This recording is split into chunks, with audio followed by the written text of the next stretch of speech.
Mitt namn är Ingrid Lindström. Jag är 63 år gammal och bor i en lugn by i norra England. Jag har bott i den här byn hela mitt liv. Mitt hus är litet, men det räcker för mig. Min man dog för 11 år sedan. Efter att han gick bort blev huset mycket tyst. I början gjorde tystnaden ont. Senare lärde jag mig att leva med den. Jag har 2 söner, men de bor långt borta med sina egna familjer. De ringer mig ibland. Samtalen är vänliga men korta. Jag säger att jag mår bra även när jag inte gör det. Jag förstår att livet går vidare. Men ibland önskar jag att någon skulle stanna lite längre. Jag driver en liten bokhandel från vardagsrummet i mitt hus. De flesta böckerna är gamla. Några tillhörde min man. Andra har jag samlat på marknader under många år. Det kommer inte många människor dit. Ändå öppnar jag butiken varje morgon. Jag dammar hyllorna, gör te, sitter vid fönstret och väntar. Vissa dagar kommer ingen in. Mitt liv är enkelt. Jag vaknar. Jag dricker te. Jag öppnar butiken. Jag läser. Jag städar. Jag sover. Det är fridfullt, men ibland kan frid kännas som ensamhet. Jag har aldrig sagt det högt, men djupt inom mig ville jag känna mig levande igen.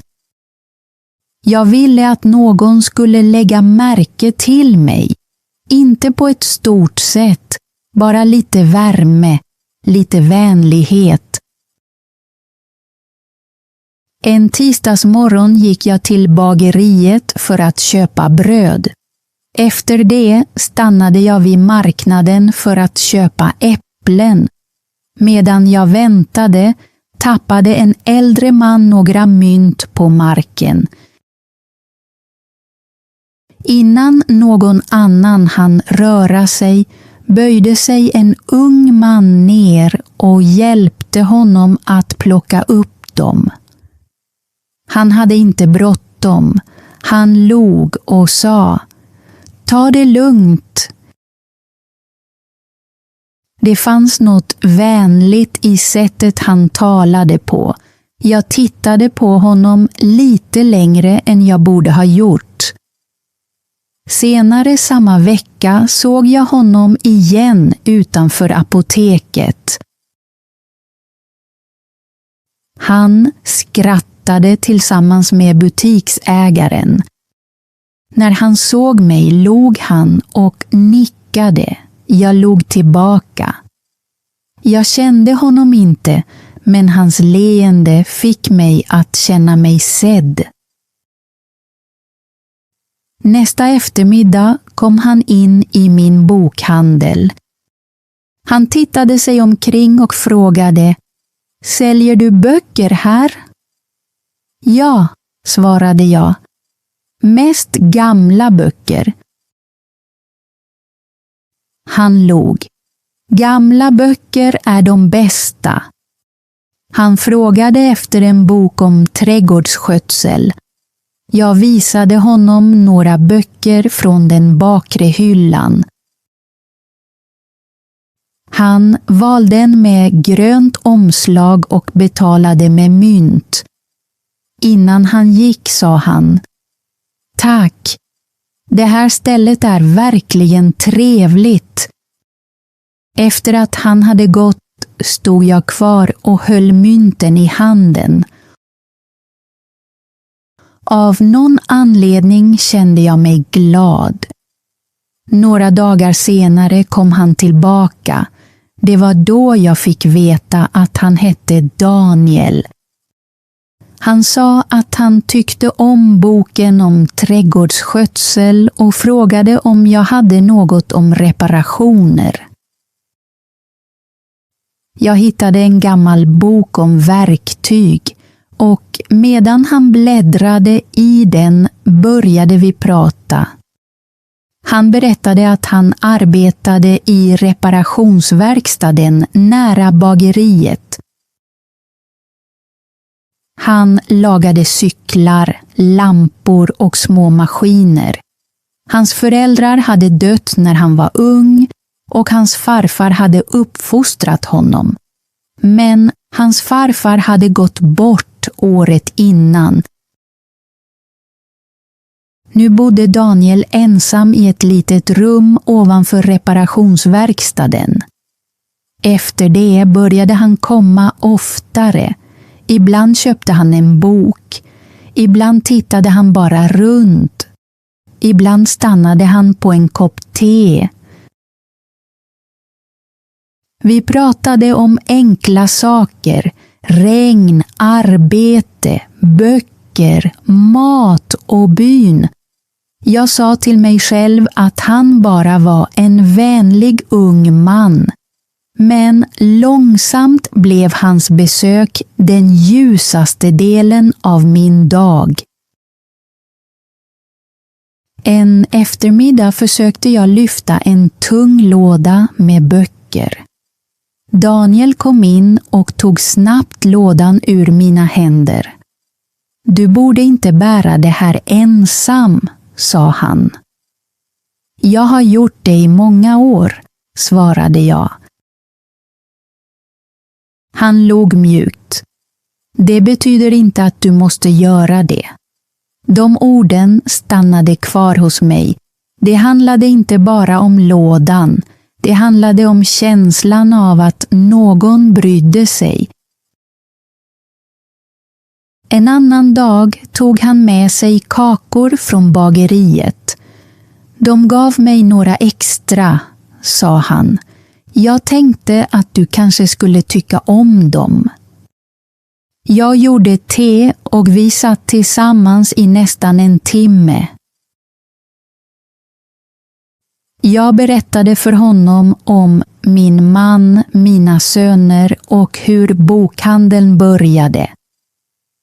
Daniel lyssnade tyst. Han avbröt mig inte. Han såg inte uttråkad ut.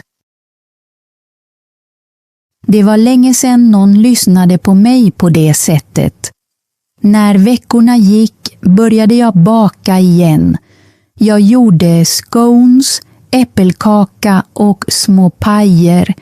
Jag sa att de var till butiken. Men egentligen hoppades jag att Daniel skulle komma. Jag började också klä mig med mer omsorg. Jag tog på mig min finare kofta. Jag borstade håret långsamt. Ibland använde jag lite parfym. Jag sa till mig själv att det bara var för min egen skull. Men mitt hjärta visste sanningen. En morgon hittade jag en liten lapp under en tekopp. Och där stod det: det här stället känns som ett hem. Det fanns inget namn, men jag visste att den kom från honom. Jag läste lappen många gånger. Mina händer skakade lite. Jag satte mig vid fönstret och höll pappret mot mitt bröst. Den kvällen skrev jag i min dagbok: jag vet inte vad den här känslan är. Kanske är jag för gammal. Kanske är det dumt. Men det känns milt. Det känns tryggt. Och kanske är det inte för sent att känna något igen. Daniel kom nästa dag och betedde sig som om ingenting hade hänt. Han hjälpte mig att damma de höga hyllorna. Jag nämnde inte lappen. Det gjorde inte han heller. Men luften mellan oss kändes annorlunda. Den kvällen drack vi te medan himlen utanför blev mörk. Vi pratade inte så mycket. Tystnaden kändes inte tom längre. Den kändes varm. Senare stod jag framför spegeln och tittade på mitt ansikte. Jag såg mitt gråa hår, mina trötta ögon och spåren av många år. Men jag såg också något annat. Jag såg en kvinna som fortfarande var här.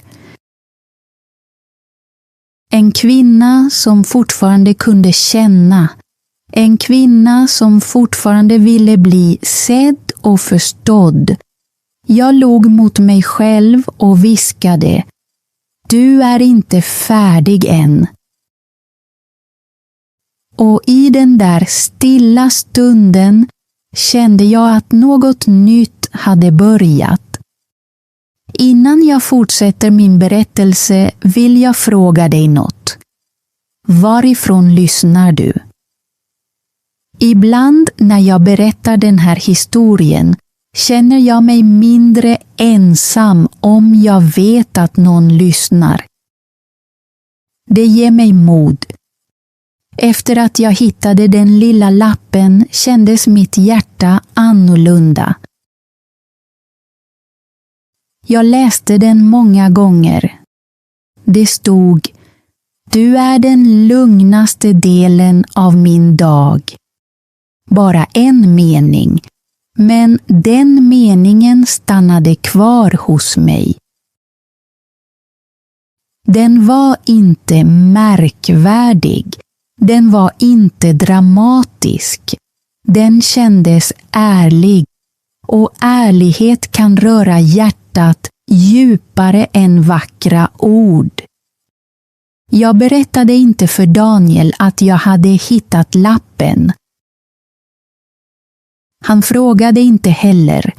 Han fortsatte att komma till min bokhandel som vanligt.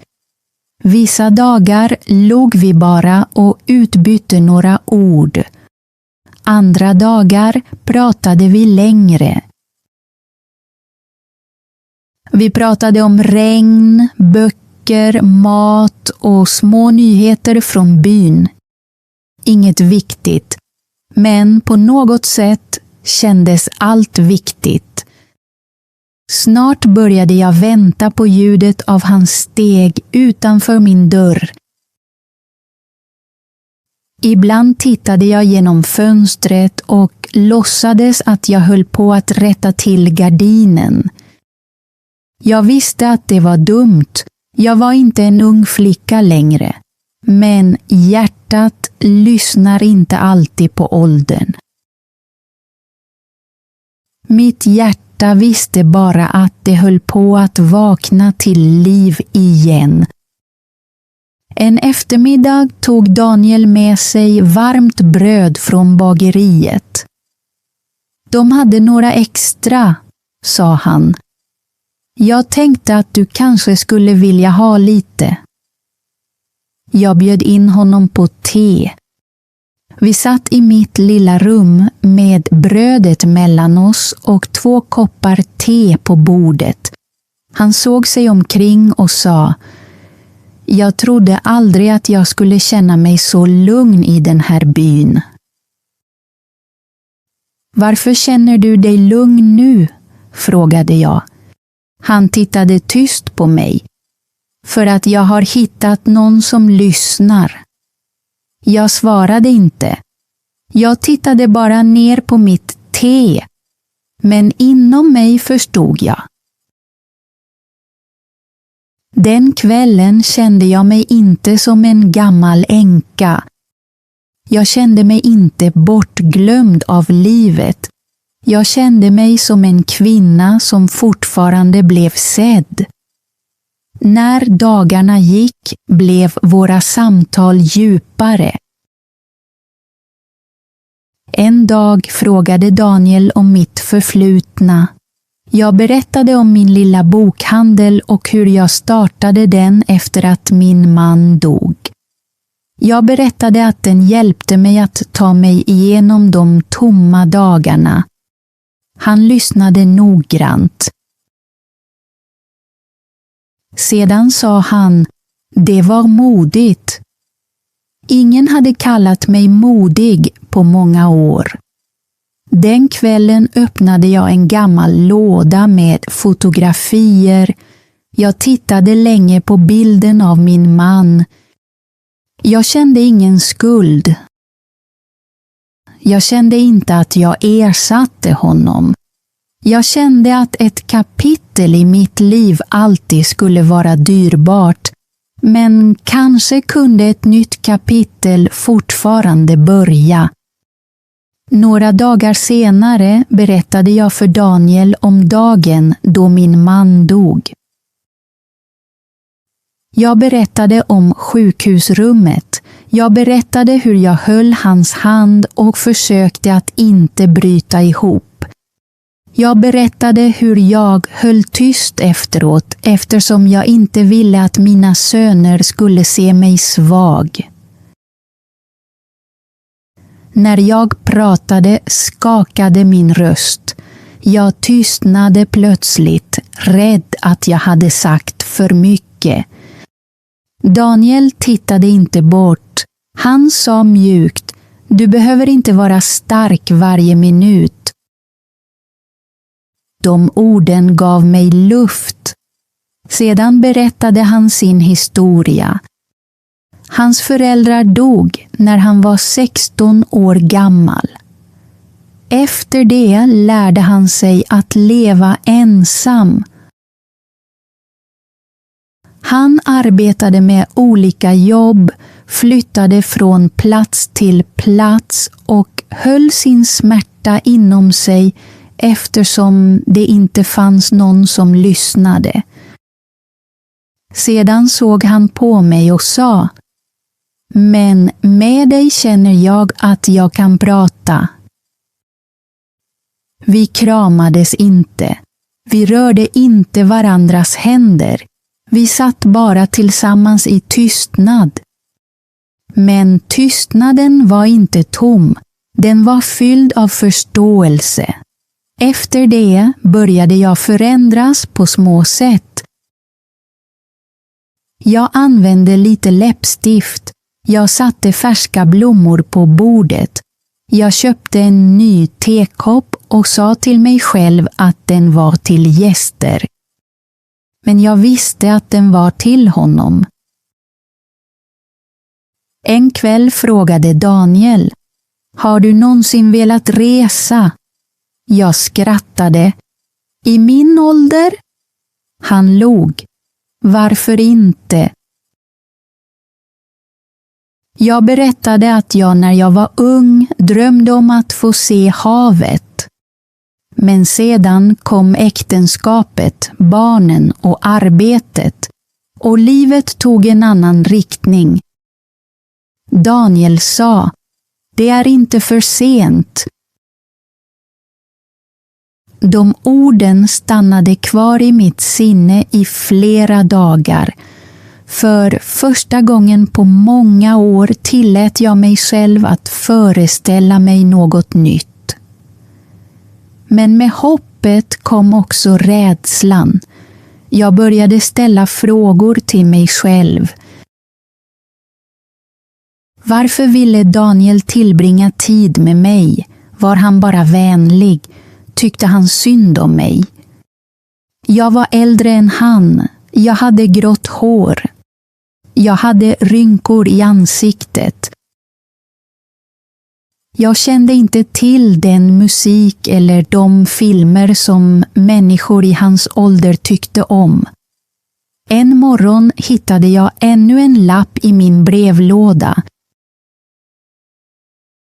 Och där stod det: du är inte ett problem som behöver lösas, du är ett lugn som jag vill bevara. Jag höll pappret i handen länge, men ändå växte rädslan. Människorna i byn började viska. Jag kunde känna deras blickar. Jag oroade mig för mina söner.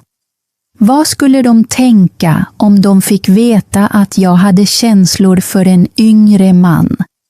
En söndag kom Daniel med 2 koppar kaffe. Han såg lugn ut, men jag kunde se oro i hans ögon. Folk pratar, sa han. Jag vet, svarade jag. Han såg vänligt på mig. Är du okej? Jag visste inte hur jag skulle svara. Jag vill inte förlora det här, sa jag. Du kommer inte att förlora det, sa han, om du inte själv väljer att släppa taget om det. Den natten kunde jag inte sova. Jag tänkte på mina söner. Jag tänkte på grannarna. Jag tänkte på min ålder. Sedan öppnade jag min anteckningsbok och skrev: Jag vet inte vad det här är, men det känns äkta. Det känns vänligt. Jag vill inte gömma mig för något som ger mitt hjärta frid. När jag stängde anteckningsboken kände jag mig starkare. Kanske behövde jag inte allas godkännande. Kanske behövde jag bara ärlighet. Den veckan kom Daniel tillbaka igen. Jag bakade äppelpaj för första gången på många år. Han smakade på den och log. Det här är det godaste jag har ätit på hela året. Jag skrattade. Du är bara artig. Nej, sa han. Jag är bara ärlig. Efter att han hade gått stod jag vid dörren och tittade upp mot natthimlen. Luften var kall, men mitt hjärta kändes varmt. För första gången på många år kände jag hopp. Inte ett högljutt hopp, inte ett vilt hopp. Bara ett mjukt och stilla hopp. Den sortens hopp som kommer långsamt. Den sortens hopp som stannar kvar. Och jag tillät mig äntligen att tro att mitt hjärta inte hade fel.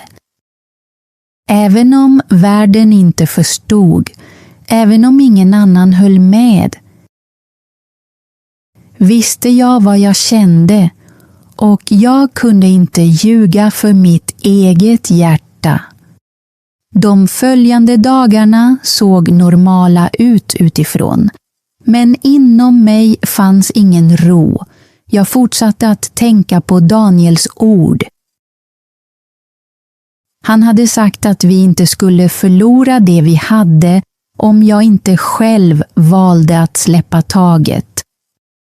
Jag ville inte släppa taget, men jag var rädd. I många år hade jag levt ett stillsamt liv. Jag hade skyddat mitt hjärta genom att hålla det stängt. Nu var mitt hjärta öppet igen och jag visste inte hur jag skulle skydda det. En eftermiddag gick jag för att köpa socker i den lilla affären vid hörnet.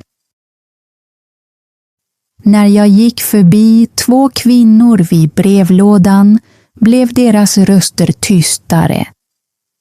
Sedan hörde jag mitt namn. Sedan hörde jag Daniels namn. Och sedan hörde jag ett ord tydligt. Skam. Jag fortsatte att gå. Jag vände mig inte om. Men ordet följde mig hela vägen hem.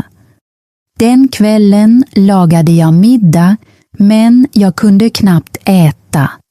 Maten hade ingen smak. Rummen kändes kallare än vanligt.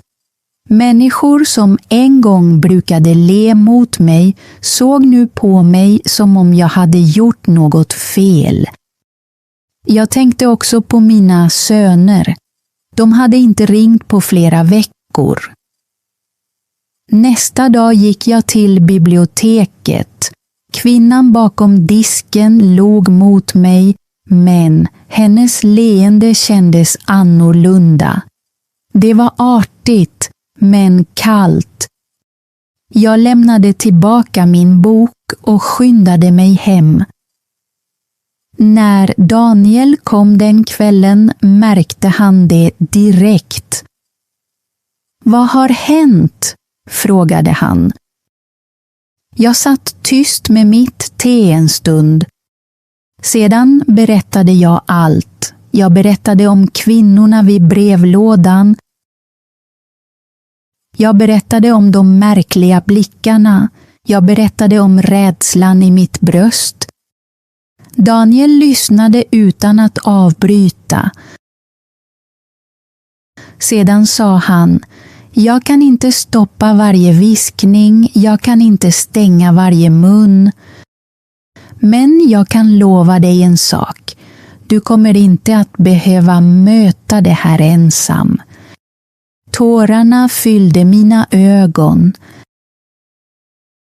Jag grät inte högt. Jag torkade bara bort tårarna och tittade ner på min tekopp. Med honom behövde jag inte låtsas vara stark. Den helgen ringde min yngre son. Jag blev förvånad när jag såg hans namn på telefonen. Min hand skakade när jag svarade. Hallå? Mamma, sa han. Hans röst var allvarlig. Är det sant?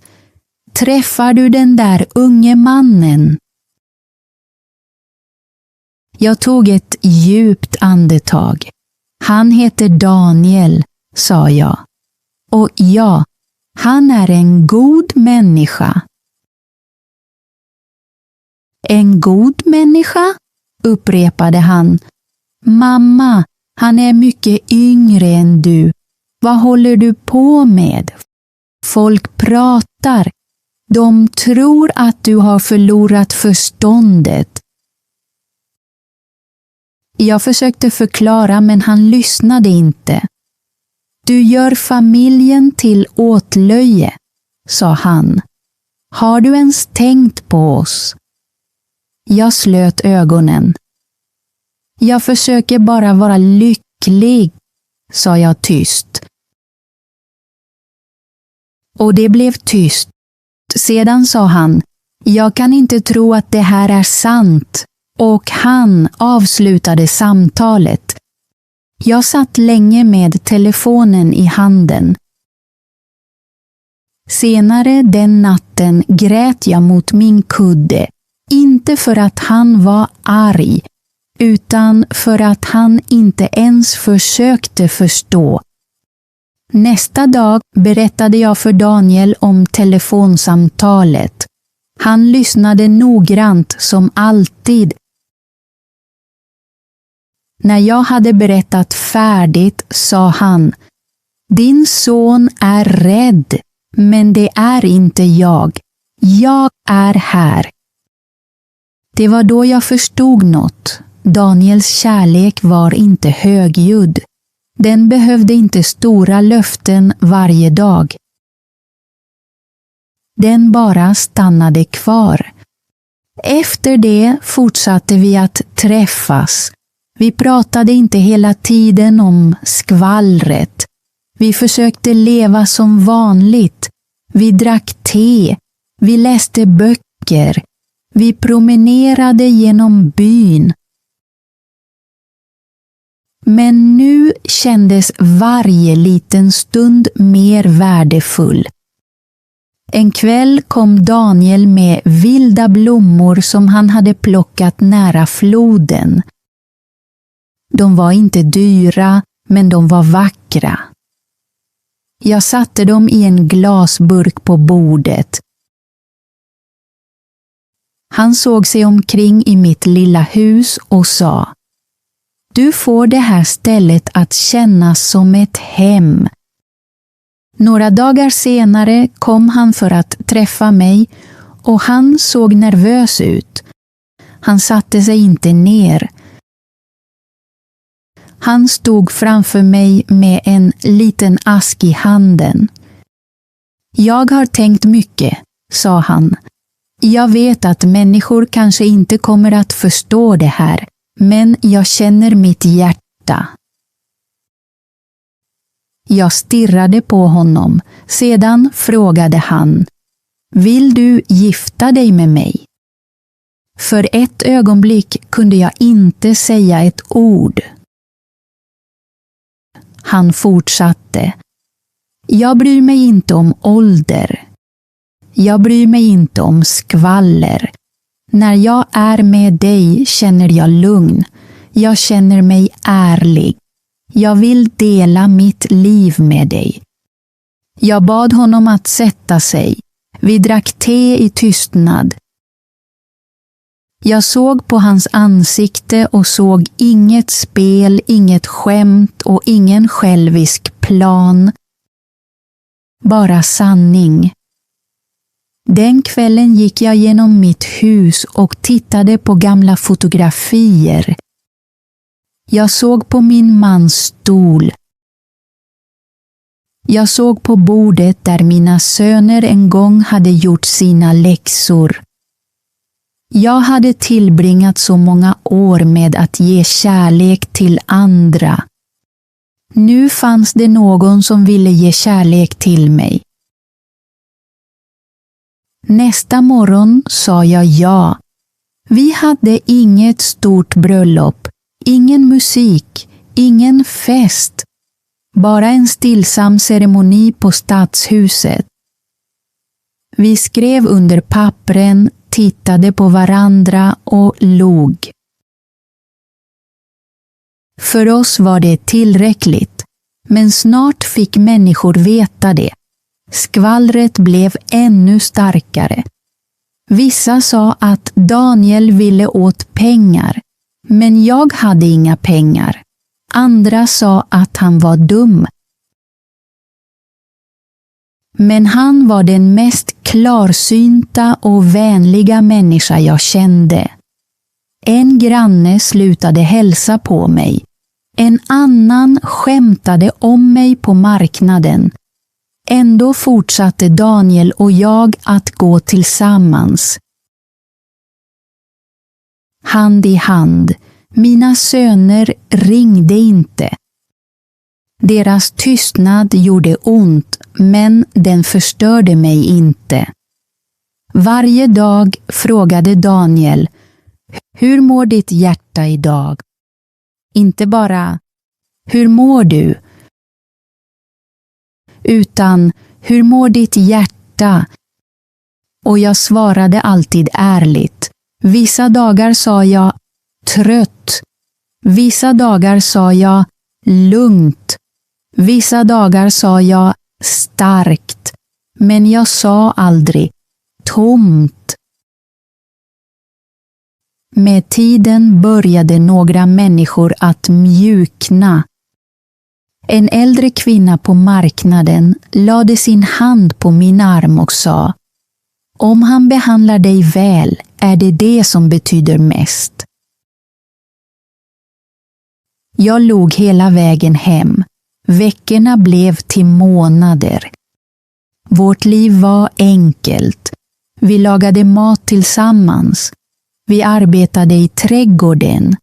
Vi skrattade åt små saker. Vi vilade bredvid varandra på kvällarna. Sedan en söndag ringde det på dörren. När jag öppnade stod min äldste son där. Hans fru och barn stod bakom honom. Mitt hjärta började slå snabbare. Jag bjöd in dem. Han såg sig omkring i huset, sedan på Daniel och därefter på mig. Mamma, sa han tyst, jag hade fel. Jag väntade. Jag trodde att du var förvirrad, fortsatte han. Men jag har sett dig. Du ser inte vilsen ut. Du ser lycklig ut. Mina ögon fylldes av tårar. Han vände sig mot Daniel. Jag kanske inte förstår allting, sa han, men jag kan se att du respekterar henne. Den kvällen satt Daniel och jag i trädgården. Himlen var mjuk och rosa. Jag höll hans hand och viskade: Tack för att du inte lämnade mig. Han log och sa: Man lämnar inte något som är äkta. Man väntar bara tills världen lär sig att förstå det. Tack för att du lyssnade på hela berättelsen. Om du stannade kvar ända till slutet uppskattar jag det verkligen. Ingrids berättelse lär oss något viktigt. Kärlek kommer inte alltid när vi förväntar oss den. Ibland ger livet oss värme igen just när vi tror att vårt hjärta är för gammalt för att känna något nytt. Nu har jag en liten övning till dig. Dagens svenska ord är kärlek. Skriv en enkel svensk mening i kommentarerna med ordet kärlek. Till exempel: Jag tror på kärlek. Eller: Kärlek kan komma sent i livet. Berätta också: Tror du att kärlek har en åldersgräns? Ja eller nej? Om den här berättelsen hjälpte dig att träna din svenska hörförståelse, prenumerera gärna på Swedishy Tales för fler enkla berättelser på svenska. Fortsätt lyssna, fortsätt öva och vi ses i nästa berättelse. Hej då!